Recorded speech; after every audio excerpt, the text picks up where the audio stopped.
সবাইকে স্বাগতম। চলুন দেখি কিভাবে গুগল ম্যাপে আপনার বাড়ির নাম বা যেকোনো বাড়ির নাম যোগ করা যায়। এর জন্য আপনি যা করতে পারেন, প্রথমে স্যাটেলাইট ভিউতে চলে যান।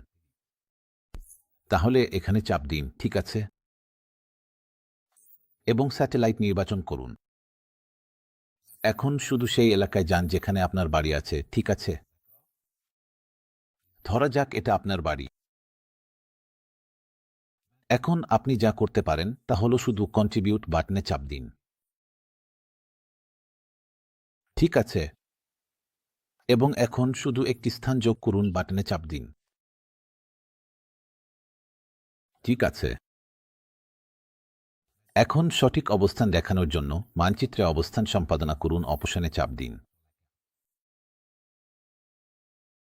এখন জুম করুন এবং চেষ্টা করুন পিনটা ঠিক বাড়ির উপর বসাতে, ঠিক আছে?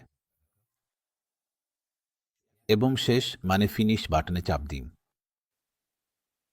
এখন শুধু স্থানটির নাম অপশনে চাপ দিন।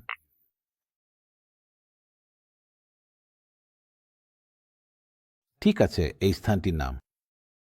বিভাগ অপশনে চাপ দিন, আবাসিক সিলেক্ট করুন, তারপর আবাসন, তারপর অ্যাপার্টমেন্ট কমপ্লেক্স, আবাসিক কমপ্লেক্স, ঠিক আছে? আবাসিক কমপ্লেক্স, ঠিক আছে? ঠিকানা শুধু আপনার জমির ঠিকানাটা লিখে দিন, ঠিক আছে? এবং শেষে